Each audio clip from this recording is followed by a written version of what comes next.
recommandations pour entretenir ces jardins et pour de manière entretenir naturelle. ces jardins d'une manière naturelle. Il faut absolument que tout le monde y vienne. On y vient d'ailleurs. Alors, les jardiniers maintenant ont bonne réputation. Alors justement, entretenir son jardin le plus naturellement possible, vous allez le voir avec ce reportage qui montre que cultiver son jardin sans pesticides, c'est possible. Regardez.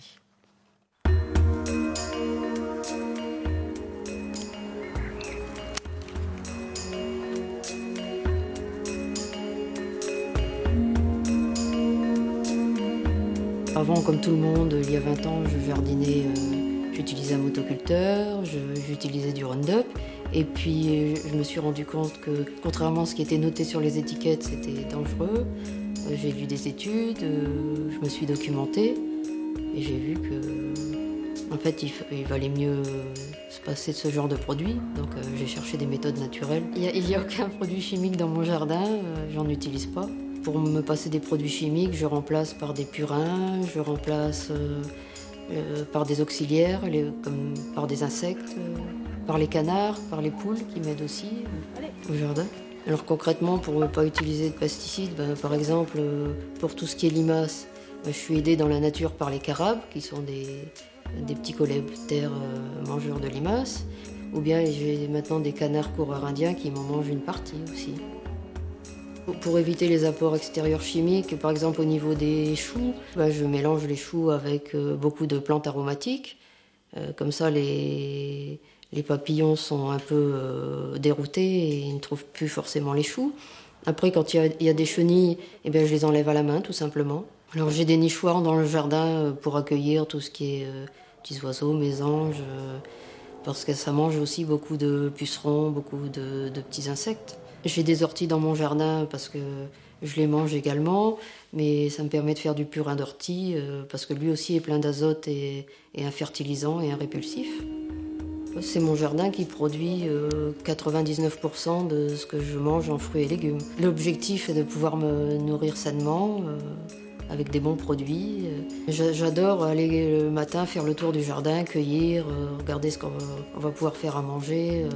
Et puis quand on les mange, on est fier du travail accompli, de ce que ça a donné. Le goût est encore meilleur quand on l'a cultivé soi-même en fait. Je ne changerai jamais de mode de vie pour rien au monde. Je crois que si on supprimait mon jardin, je serais très malheureuse. C'est une partie de ma vie, c'est ma respiration.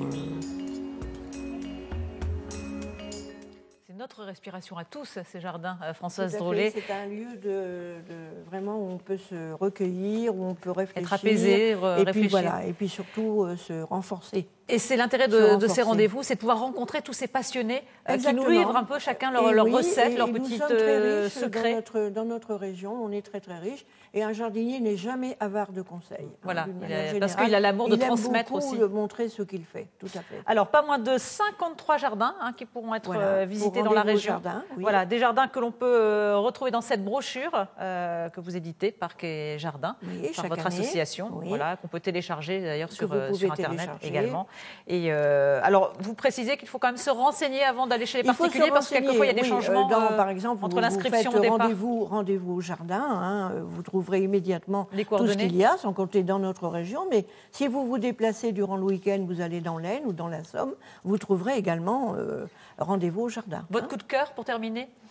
Alors, mon coup de cœur, pour un jardin. Oui, pour un jardin. Pour un jardin, j'ai un coup de cœur, le jardin des Lianes, qui est assez près de chez moi, et qui est un rasien de rosiers, qui se trouve à Chérienne. Chérienne, c'est situé du côté de... pas très loin d'Edin, si vous voulez. Pas très loin d'Edin. Une ville connue. Et les coordonnées sont bien sûr dans cette brochure. Bien sûr, dans la brochure, vous trouverez tout. Merci beaucoup, Françoise Drolet, d'être venue nous parler de ce rendez-vous qui démarre vendredi pour les scolaires et bien sûr samedi et dimanche pour tout le monde. C'est parti pour retrouver Virginie tout de suite.